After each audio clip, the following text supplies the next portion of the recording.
আমিনা বলে ভাই সাধারণত সন্তান যদি কোনো মায়ের গর্ভের ভিতরে আসে,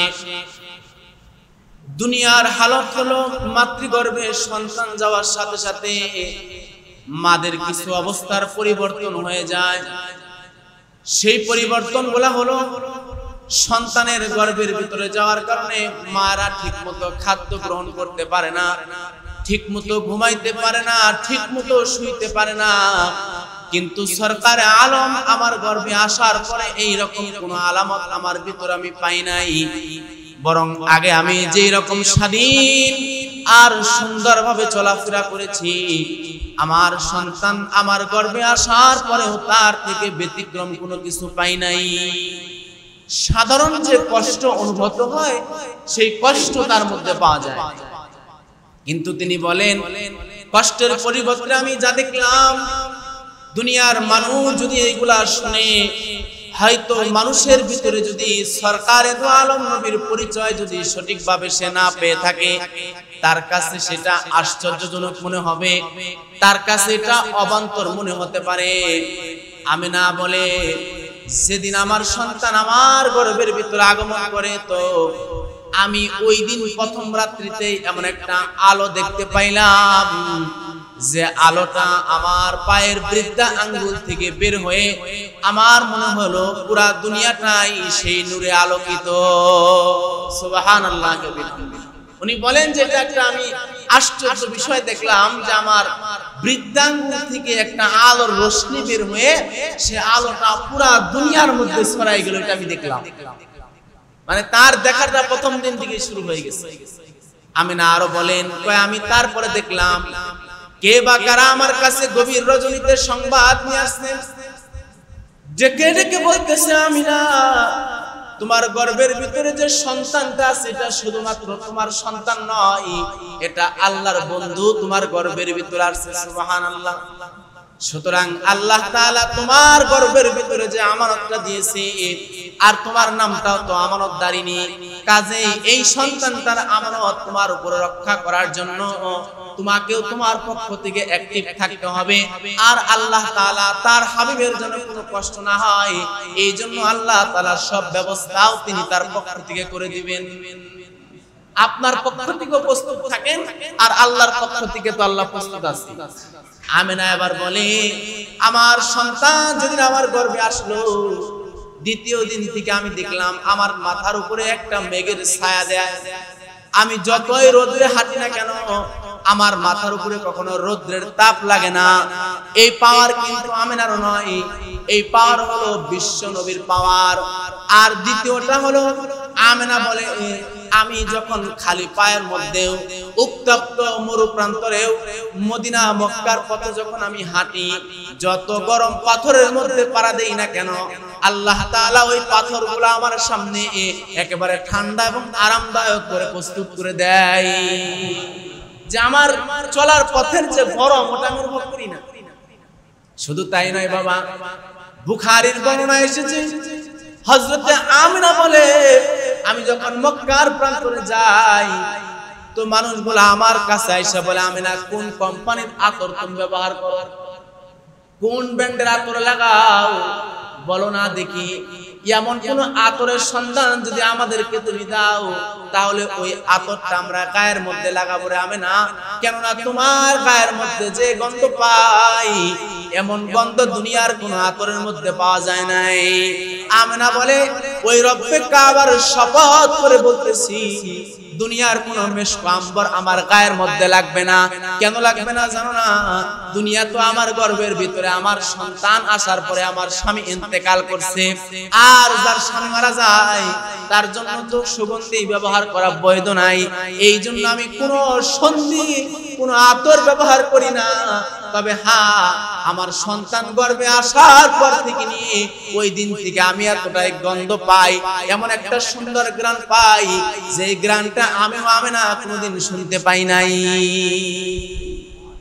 আসলে আল্লাহর নবীকে আল্লাহ তাআলা তার নূর থেকে সৃষ্ট করার কারণে তার ভিতরে আল্লাহ তাআলা জান্নাতে একটা গ্রান ভর্তি করে দিয়েছে, একটা আতরের ডিব্বা। যেমন বুখারীতে আসছে যে মানুষের গায়ে যখন ঘাম বের ওটা আপনার আমার সকলের গায়ে থেকে বের হয়। তো এই গামের মধ্যে কি খুব সুন্দর ঘ্রাণ পাওয়া যায়, তাই না? হ্যাঁ, এই গাম যদি গায়ে থাকে, আদম স্ত্রী বলে দূর হও, পরিষ্কার করে তারপরে আসো। কিন্তু আল্লাহ রাসূলের গায়ে থেকে যখন ঘাম বরক বের হইতো, সাহাবীরা ঠিসিনা প্রতিযোগিতা করতো কে আগে গাম ভরবে। সুবহানাল্লাহ। এটা জিনিসটা নিয়া সেটা গায়ের মধ্যে ব্যবহার করবে, এমন ঘাম এমন ঘ্রাণ আল্লাহ তাআলা বিশ্বনবীর গায়ের মধ্যে দিয়ে দিয়েছে। হযরতে আমিনা বলে, দিন যায় আমার সন্তান আস্তে আস্তে বড় হয়, তবে হ্যাঁ, যেদিন আমার পয়গম্বর দুনিয়াতে আসবে তার কয়েকটা দিন আগে আল্লাহর নবীর মা হযরতে আমিনা স্বপ্ন দেখলেন।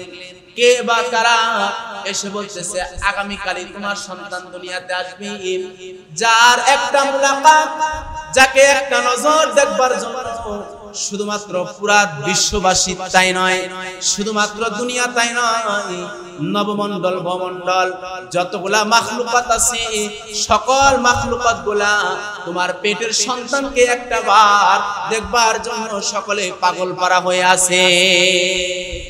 সেই দেখার মুহূর্তটা আর বেশি দেরি নয়, এটা আগামীকালই সংঘটন হতে যাইতেছে। হযরতে আমিনা বলে, আমার পাশের লোকজন এসে বসে রইল, বিশেষ করে আমার যারা একেবারে নিকটবর্তী, যারা আমার বান্ধবী ছিল, তারা বলে, আমিনার গর্ভে থেকে আজকে সন্তান হবে। আর এমন শতভাগা সন্তান দুনিয়াতে আসতেছে, যেই সন্তানটা দুনিয়াতে বাবার মুখ দেখার আগে তার বাবা দুনিয়া থেকে চলে গেছে। ইয়াতিম নবী আমার। আর সাধারণ অর্থেই ইয়াতিমের প্রতি মানুষের দিলটা একটু নরম হয়। ওদিকে আব্দুল মুত্তালিব রাসূলের দাদা, তিনি পাগল করা হয়ে গেছে, আর বলতেছে, আর দেরি হয় না, আমার একটা আদরের সন্তান ছিল আব্দুল্লাহ, ও দুনিয়া থেকে চলে গেছে, ওর একটা ইয়াতিম সন্তান দুনিয়াতে আসবে, ওটা নাকি আগামীকাল দুনিয়াতে আসবে।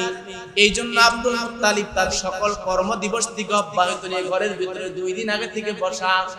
আর ভাই, তার মনের ভিতরে শুধু একটাই কথা, কখন আমার নাতিটাকে আমি দেখবো, কখন তাকে নিয়ে আমি আমার মুখটাকে তার গালের মধ্যে লাগায় একটা চুম্বন খাবো, যেই চুম্বনটা আমার সন্তান হারার যে ব্যথা আমার কলিজায় আছে, ওই ব্যথাটা আমার নাতির চেহারার মাধ্যমে আমার দূর হয়ে যাবে। সুবহানাল্লাহ। ওদিকে আরবের লোকেরা আব্দুল মুত্তালিবের কাছে আয়েশা বলে, আব্দুল মুত্তালিব, ও আমাদের সর্দার, মক্কার জমিনে তো অনেক দিন ধরে বৃষ্টি হয় না। আর একটা কথা আমি আপনাদেরকে বলে রাখি, আল্লাহর নবী যেদিন তার মাতৃগর্ভের ভিতরে আসছে, ওই দিন থেকে মক্কা মদিনা সহকারে তামাম দুনিয়ায় বৃষ্টি বন্ধ। এই বৃষ্টি বন্ধ রাখছে আল্লাহর নবীর দুনিয়াতে আগমনের সংবর্ধনা দেওয়ার জন্য। বৃষ্টি বন্ধ। নবীজি যেদিন দুনিয়াতে আসবে তার আগের দিন সকল আরবের লোকগুলা আব্দুল মুত্তালিবকে বলে, সর্দার, জমিনের সকল পশু পাখিগুলা বৃষ্টি না হওয়ার কারণে মারা যাইতেছে, মানুষের জনজীবন সংকীর্ণ হয়ে যাইতেছে, আর বাঁচা যাইতেছে না। বলুন না দেখি, এমন কোন আমল করলে কি বৃষ্টি দুনিয়াতে নাজিল হবে? ওদিকে আব্দুল মুত্তালিবের তো ওইদিকে খেয়ালই নাই, তার চিন্তা তো তার নাতির দিকে। আব্দুল মুত্তালিব বলে, কয়, যাও, আমি তোমাদেরকে প্রতিশ্রুতি দিয়ে দিলাম, আগামীকাল সকাল 10টার মধ্যে জমিনের ভিতরে বৃষ্টি বর্ষণ হবে। এটারে কয় তালেবে তালে বলা। অনেক মানুষ কিছু জিজ্ঞাসা করে না বুঝে এটা বলে, পরে বললা যে, ভাই তুমি এটা বললা, কয় তা তো আমি খেয়াল করি নাই, কথাটা তো বুঝা বলি। আব্দুল মুত্তালিব বলে দিচ্ছে যে আগামীকাল বৃষ্টি। উনি তো বেকুল হয়ে আছে নাতির মুলাকাত। এটা একটা উদাহরণ নেন। মনে করেন আপনার 10টা সন্তান, কারো ঘরে কোনো ছেলে নাই, কারো কোনো ছেলে সন্তান নাই, কিন্তু একটা ইয়াতীম সন্তান বা তার ছেলে মরে গেছে, কিন্তু তার পুত্রবধূর গর্ভে একটা বাচ্চা। তো তার কতটাই আশা যে যদি এইটার ঘর থেকে একটা ছেলে আল্লাহ দিত, তাহলে শুধুমাত্র বাড়ির পরিবারের লোকরাই খুশি না, ওই বাড়ির কুত্তা বিলায় খুশি হোক। এমন কইতে পারবে কুকুর বিলায় খুশি হোক, মানে আত্মীয় স্বজন খুশি হবো, কেউ নাতি পাইলো, কেউ পুতি পাইলো, কেউ ভাতিজা পাইলো। আর কুকুর খুশি হবো যে যদি আকিকা হয় তাহলে গরুর হাড্ডি উড্ডি পাওয়া যাবে। তাহলে বোঝা গেল এখানে বাড়ির সবাই খুশি। সকাল 10টা বাজার আগে আল্লাহ তাআলা তার সরকারকে, তার হাবিবকে দুনিয়ার ভিতরে পাঠাবেন সকাল বেলায়। তার আগে তাফসীরে মাযহারিতে উল্লেখ করে রাত আল্লাহর কাছে ওই দিন দরখাস্ত করে বলে, আল্লাহ জিন্দেগিতে তোমার কাছে কিছু চাই নাই, যেদিন থেকে আমাদেরকে তুমি তোমার কাজে লাগায় রাখছো মানুষের মধ্যে অন্ধকার দিয়া যায়, কিন্তু একটা আবেদন করতে চাই, তোমার যে পয়গম্বর দুনিয়াতে আসতেছে গো আল্লাহ, ওই পয়গম্বরকে আসার সময়টা তুমি দয়া করে কি রাতের মধ্যে ফালান যায় না? যদি রাত্রে বেলায় তোমার হাবিব দুনিয়াতে আসে, আমি রাতের মূল্যায়ন তামাম দুনিয়ার মানুষের কাছে বেড়ে যাবে, ঠিক কিনা? রাত্রে যদি নবীজি আসে, রাত্রে মূল্যায়ন বাড়বে না? দিন কয় আল্লাহ আমি কি করলাম, আমার তো আলো মানুষকে দেই, আমার আলো ছাড়া দুনিয়াতে মানুষ বাঁচবে না, তোমার হাবিবকে কি একটু আমার দিনের মধ্যে দুনিয়াতে পাঠান যায় না? আল্লাহ কয় রাত আমি বানাইছি, দিন আমি বানাইছি, রাত্রে দিলে দিনের সামঞ্জস্যতা ঠিক থাকে না, দিনে দিলে রাত্রের সামঞ্জস্যতা ঠিক থাকে না, এই জন্য আমার পয়গম্বরকে আমি দিনেও পাঠাবো না, রাত্রেও পাঠাবো না, এমন একটা সময় পাঠাবো যেটা রাতও না দিনও না, সময়টার নাম হলো সুবে সাদিক। সুবহানাল্লাহ। ঠিক দেখা গেল আল্লাহ তাআলার ওয়াদা অনুযায়ী আল্লাহর নবীকে আল্লাহ তাআলা সুবে সাদিকেই দুনিয়ার ভিতরে প্রেরণ করলেন। সুবহানাল্লাহ। কেন? আর সুবে সাদিক বলা হয় যেখানে রাতের শেষ প্রান্ত আর দিনের শুরু। যেমন আমরা যখন ফজরের নামাজটা যারা শুরু করি, এই ফজরের নামাজটা শুরু হয় অ্যাকচুয়ালি রাত্রিতে আর শেষ হয় দিনে, তাহলে দুইটার মাঝামাঝি, তো এই সময়টাকে আল্লাহ নবীকে দুনিয়াতে পাঠাইলেন। তো নবী আলাইহিস সালামের দুনিয়ার আগমনের সুসংবাদটা সর্বপ্রথম যাকে দেয়া হলো তিনি হলো আবু লাহাব। আর আপনারা সকলেই জানেন আবু লাহাব আল্লাহর নবীর নবুয়াতের কি পরিমাণ বিরোধিতা করেছে, দুশমনি করেছে। সুয়াইবা নামক দাসী গিয়া আবু লাহাবকে ডাকতে বলল, আবু লাহাব তোমার ভাই আব্দুল্লাহর ঘরে একটা আলোকিত করে সন্তান জন্মগ্রহণ করছে। এই সংবাদটা দাসীর মাধ্যমে আবু লাহাবকে দেওয়ার পরে আবু লাহাব তার একটু খুশি অনুভব হইল, আর খুশির কারণে সে তার মুখ দ্বারা কোনো কথা কয় নাই, বরং দুইটা আঙ্গুল দিয়া দাসীকে আজাদ করে দিছে। বলল, দাসী আজকে থেকে তুমি আজাদ, বাতিজার আগমনে। তো আল্লাহর কাছে এই দুইটা আঙ্গুলের মূল্যায়ন, তার জিন্দেগি বদ্দিন দ্বারা ভরপুর, তিনি কাফের মুশরিক, আল্লাহ সব বাদ দিয়ে দিচ্ছেন, কিন্তু তার যে দুইটা হাতের আঙ্গুলি দিয়া বলছে তুমি আজাদ। বুখারী শরীফের মতো একটা গ্রহণযোগ্য কিতাবে আছে। তো কোনদিন আবু লাহাব তিনি স্বপ্ন যুগে বলতেছে যে আমি মুহাম্মদের দিন মানি নাই, তার দিনের বিরোধিতা করেছি, এই জন্য জাহান্নামের লিলিখান শিকার আগুন আমাকে করতে হইতেছে ঠিকই, কিন্তু যেই দিনে আমি আমার ভাতিজাকে দুনিয়াতে আসার আগমনের সংবাদ ছুঁই না, দাসীকে আমার দুইটা আঙ্গুলি দ্বারা আজাদ করে দিলাম, তো আল্লাহ তাআলা প্রত্যেক সোমবারে এই দুইটা আঙ্গুল দ্বারা আমাকে কিছু ঠান্ডা পানির ব্যবস্থা করে দেয়। আর একটু জোরে বলা যাবে না সুবহানাল্লাহ? অথচ আবু লাহাব কি জান্নাতি না জাহান্নামী? জাহান্নামী। হাদিসে আসছে জাহান্নামীদের কোনো পানি নাই, জাহান্নামীদেরকে এক কাটরা পানি দেওয়া হবে না, কিন্তু আবু লাহাব নবীর সুসংবাদে যে দুইটা আঙ্গুল ব্যবহার করছে, তাকে কিয়ামত পর্যন্ত জাহান্নামেও এই আঙ্গুল দ্বারা আল্লাহ পাক কুদরতির পানির ব্যবস্থা করে দিয়েছে। মুহাদ্দিসিনে কেরাম বলেন, আবু লাহাব যদি আরেকটু বুদ্ধি খাটায় শুধুমাত্র তার মুখ দ্বারা কোনো একটা কথা বলতো, তাহলে আল্লাহ তাআলা এই কথার মাধ্যমেও আবু লাহাবকে জাহান্নামে দিত না। কেন? মুখটাকে যদি জাহান্নামে দিতে হয় পুরো দেহকে দেওয়া লাগবে, নাকি মাথা আলাদা করে জাহান্নামে দিব? কিন্তু তার বুদ্ধি ছিল না, আর সে তো জানতো না যেটা নবী হবে। যাই হোক আমার ভাইরা, সংক্ষিপ্ত করে ফেলি। এবার আব্দুল মুত্তালিব সন্তানের চিৎকার আওয়াজ ঘর থেকে পাওয়ার পরে এবার বলতেছে, দে দে, নাতি হয়েছে আমার, খুলে দে, নাতিটাকে আমি তাড়াতাড়ি একটু চুম্বন করব। তার মধ্যে আমিনা কয়, আমার সন্তান যখন দুনিয়াতে আগমন করলো, দুনিয়ার সকল সন্তান আগমন করবার পরে প্রথমেই তারা চিৎকার মারে, দুনিয়াতে আসা চিৎকার দেয়। কেন চিৎকার দেয় এটার ব্যাখ্যা হাদিসে আছে, বলার টাইম নাই। আল্লাহর নবী দুনিয়াতে আইসা প্রথমে তিনি কোনো চিৎকারের আওয়াজ দেয় নাই, প্রথমে জমিনে পড়িয়া সেজদায় যাইয়া হাতটাকে আসমানের দিকে তাকাইয়া আল্লাহর একাত্মবাদের সাক্ষী নবীজি শিশুকালেই দান করছে। সুবহানাল্লাহ। শুধুমাত্র তাই নয় রে বাবা, দুনিয়ার সকল সন্তান যারা দুনিয়াতে আসে, সন্তান যখন মায়ের গর্ভের থেকে বের হয় অথবা সিজার করে বের হয়, ওই সন্তান কি পেট থেকে তাকে প্যাম্পাস বেবি ডাইপার পরায় দুনিয়াতে আসে নাকি বলেন? আপনারা কি দেখুন টিস্যু দিয়ে তোমরা আটকায় দিছে? না, কাউকে আটকায় দেয় নাই। ওলি বুজুর্গ বলেন আপনি আমি সবাই দুনিয়াতে উলঙ্গ হয়ে আসছি, কিন্তু আল্লাহ তার হাবিবকে দুনিয়ার ভিতরে প্রেরণ করবে।